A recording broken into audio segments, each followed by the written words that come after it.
And the best chicken and biscuits, I think, use roasted vegetables because you really get the caramelization on the vegetables. So we've got sweet potato here. You could use regular potato if you want, but I like sweet potato. 2 cups of onions and chopped carrots in about a 1/4 inch dice. What I'm going to do is take about 2 tablespoons of oil. I'm gonna spread a couple teaspoons of salt and get them all mixed up on my sheet pan here and roast them in a 400-degree oven for 25 minutes.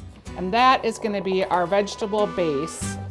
And I'm gonna go ahead and start our gravy. I'm using my cast iron and I'm starting with a couple tablespoons of butter.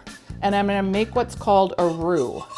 And a roux is basically a mixture of oil or butter, some kind of a fat, with flour, and you make kind of like a doughy paste in your pan. And you let that cook off a little bit until you get rid of that floury look and that pasty. That kind of cooks out the floury taste. I've got about 3 tablespoons of flour, and I'm gonna add it about a tablespoon at a time just to make sure that I get it all incorporated. And again, I'm just looking to make a paste that's not lumpy, because we don't want lumpy gravy. And the way you get lumpy gravy is by going too fast. You just want to take your time. All right, so it's getting nice and glossy, a little doughy looking. That's exactly what we want. From here, we're gonna add our flavoring, which is the Better Than Bouillon, and we're gonna start adding our stock. I've got 3 cups of chicken stock, and I'm just gonna add it a little bit at a time while I'm whisking. I'm gonna turn up the heat just a little bit.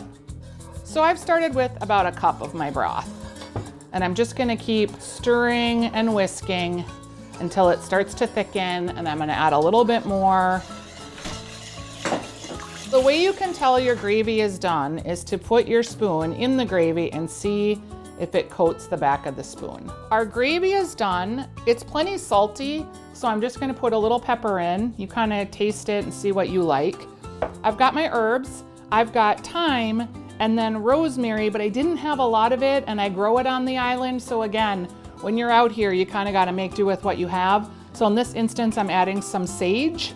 And I had some leftover chicken from a chicken dinner that we had on the grill. I also poached 1 chicken breast so that I had 3 cups of chicken. Our veg is ready to come out. Okay, a little roasty, a little toasty.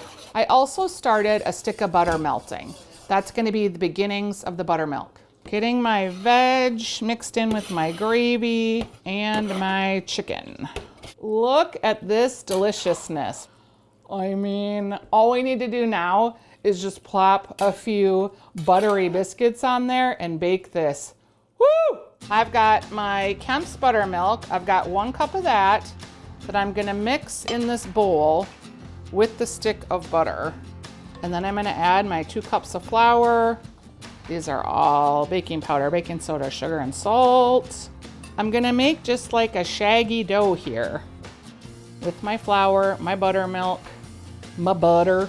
Hello, little shaggy dough. And then we're gonna plop it just right on top of our biscuit mixture. I've got a 1/4 cup measure here. So here we go. Remember that commercial? Plop, plop, fizz, fizz. Oh, what a relief it is. It's not exactly like that, but close. And you just kind of want to get them on top of your vessel that you're cooking in. Bloop.